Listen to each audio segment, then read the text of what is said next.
this says, when teaching art students about the use of color, teachers should use colored paper rather than paint in their demonstrations. Okay. Right now, I'm thinking this sounds like a conclusion, right? This person is telling teachers what they should do. They should use colored paper rather than paint.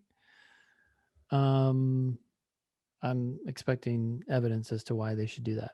Yep, we talked about this just last week. Mhm. Should is the F word of the LSAT, and you really need to notice it when it pops up.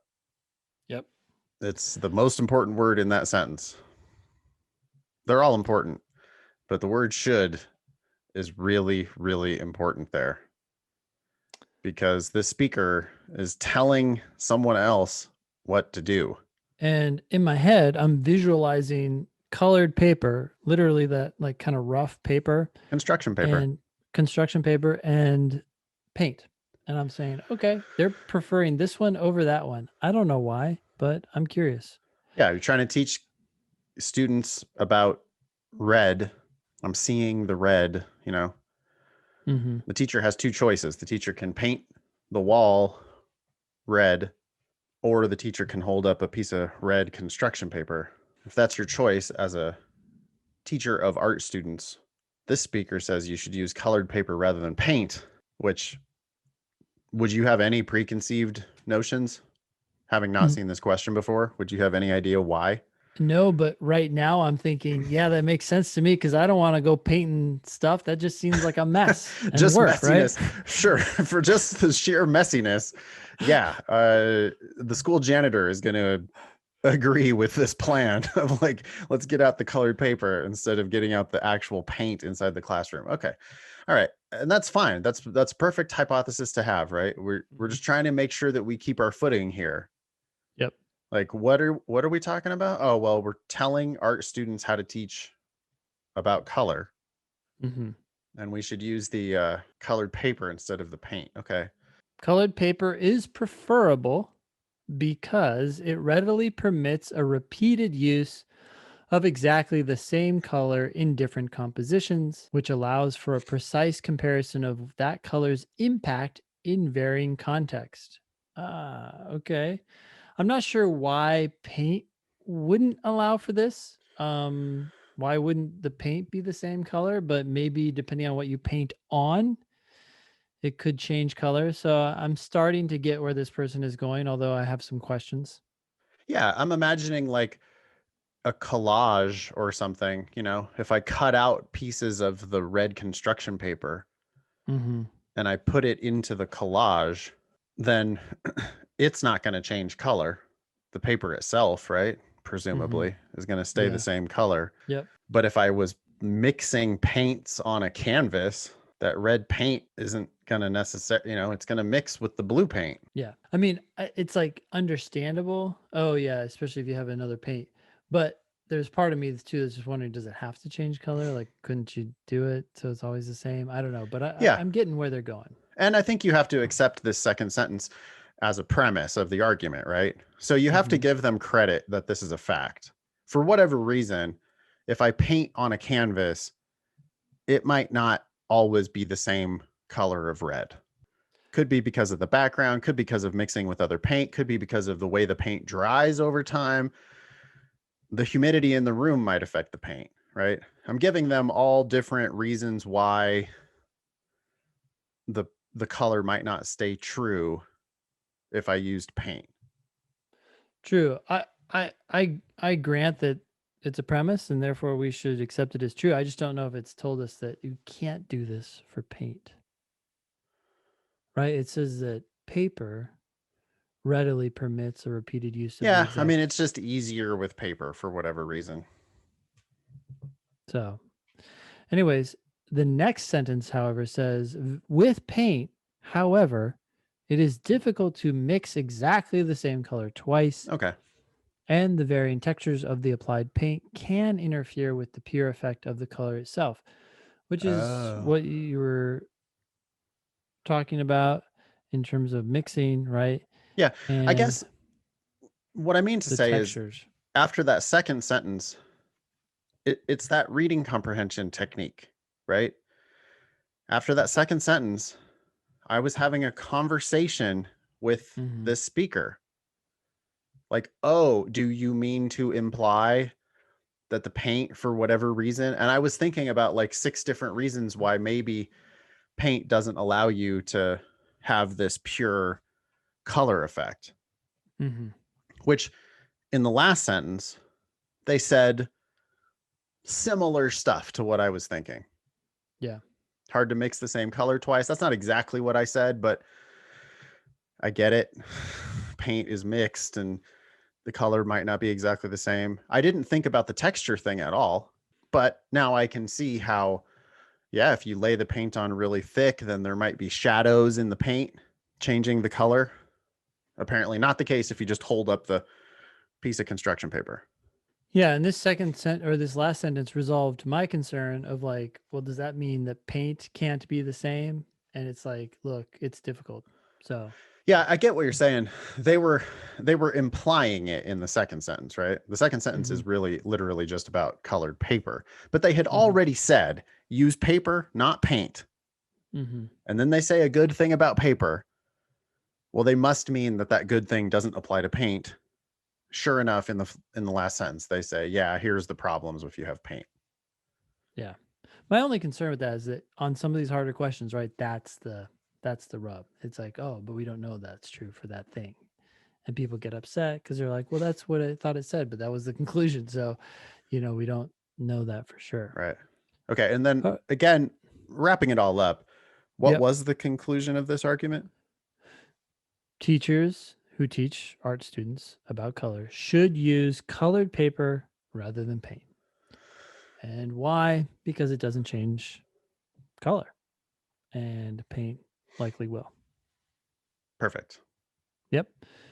Okay, which one of the following is an assumption required by the argument? This is a necessary assumption question. It's asking what answer would the author of this argument have to agree with? What would they have to concede is true if we want their argument to make any sense? To be really Um, clear, that's the end of the analysis. What Ben just said is the end of the analysis. Which one does the author have to agree with? I don't want to hear students say anything else besides that. For example, oh, well, it's got to be something that was unstated that hmm, the author agrees with. That's not correct. We have examples of necessary assumption questions where the correct answer basically just restates the conclusion of the argument. That's not wrong. It does not have to be a missing piece. It has to be the one answer that the author must agree with.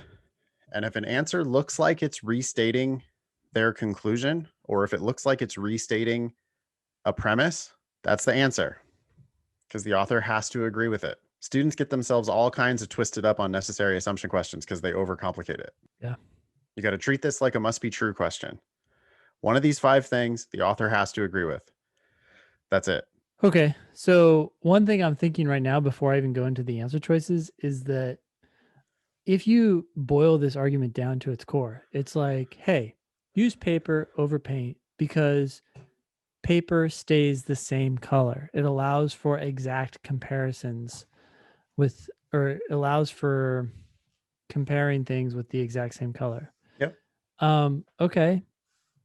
Does that, are there any other things that we should consider? Right? Like, um, maybe paint is better because it's glossy. I don't know. Like, Well, yeah. I mean, I have an objection that I think is like right on target. You know, even if I'm willing to grant you that there's a value to being able to do a precise comparison of that color's impact in varying contexts, mhm, even if there's a value to seeing the pure effect of color without any variation, yeah, it could also be true that these students need to learn about the variation of color. sure, And it could be true that you don't always want them to see a precise comparison of a color's impact in varying contexts Maybe they need to see how red paint looks different in various contexts when mixed in different ways, when applied with varying textures. They didn't say that that's bad for art students. So there's my objection, is like, well, wait a second. Don't art students need to learn about the variation in color? Yeah. So the correct answer could have something to do with that. Answer choice A. Does this need to be assumed? Two pieces of paper exactly the same color will have the same effect in a given context, even if they are of different textures. The author does not have to agree with that. If you take a piece of super fine paper, I'm thinking about like tracing paper, Mm-hmm. and then you take a piece of super coarse construction paper, Mm-hmm. they might be exactly the same color, but have a totally different effect in different contexts. One of them is translucent and one of them is not. Okay. So So the it's author out. doesn't have to agree with A. Yep. B. A slight difference in the color of two pieces of paper is more difficult to notice than a similar difference in the color of two samples of paint. We're not we're not talking about different colors. We're talking about the fact that they can be exactly the same. Yeah, there's just no evidence for B. I mean, that is not what they're talking about. They, they didn't say the reason why we want to use paper instead of paint is that if two pieces of paper are slightly different in color, it'll be harder to tell the difference. Mm-mm. What? We were talking about Why does the paper you're that's putting exactly the words in same. the author's mouth? You're not allowed to put words in the author's mouth here, right? This is a top-down question type. We need to Yep. find the one that's just like, well, because it says this, we have to pick this answer. C. Changing light conditions have less of an effect on the apparent color of a piece of paper than on the apparent color of a sample of paint. Again, it's like it's focusing on the wrong change. You have a thing that's not changing. You have paper, you have paint that's not changing. And they're saying, oh, well, when the light changes, then that apparent color changes. So what? We're talking about taking the same piece of paper and moving it to different contexts.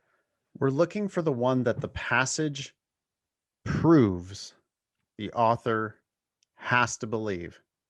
Mm-hmm. If you're going to pick C, it starts off by talking about changing light conditions. Yep. I'm going to be like, oh, really? Okay. Show me in the passage where it talked about changing light conditions. Show me your evidence for the assertion that the author has to agree that changing light conditions have less effect on paper than they do on paint. Where's your evidence for that? We can't pick it. We don't have evidence to prove that the author has to agree with it. Yep. D. Observing the impacts of colors across varying contexts helps students to learn about the use of color. Well, the author has to agree with this because if learning how color impacts things across different contexts doesn't help students to learn about the use of color, then why the heck are we even having this discussion? Well, look at the second sentence. Why is colored paper preferable? That's their conclusion, by the way. Colored paper should be used to teach art students about the use of color. Why?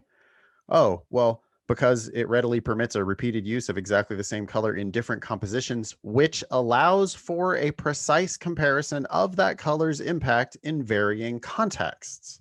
Why the hell did they include that if they don't think that observing the impacts of colors across varying contexts helps students learn about the use of color? It would be irrelevant. Yep. That was precisely what we're here to talk about, is art teachers teaching students about the use of color. The whole second sentence is directly related to this across varying contexts. D seems boring and obvious and conservative, according to this statement. Like, are you really going to tell me that you don't think the author has to agree with D? That Yep. would be a real hard argument to make. I mean, why did they include that second sentence if they don't agree with what D says? So that's the answer. E, it is important that art students understand how the effects of using colored paper in various compositions differ from those of using paint in those compositions. The first part of this answer is not horrible. It's important for the art students to understand something, which is why this person has an opinion about this issue. But they don't need to understand how using colored paper is different from using paint. In fact, they said just use colored paper. Don't talk about paint. Nobody ever talked about a choice being made between, well, in this project, Yep. should we use paint or should we use colored paper? Yeah. That's not the point. That's not what they're talking about. They're not talking about the art students need to learn when paper is better than paint and when paint is better than paper. That's not the point. The point is about teaching them about color. Yep. And if you use paper to teach them about color, it has certain advantages. Whether they use paper or paint in their composition is an entirely different issue.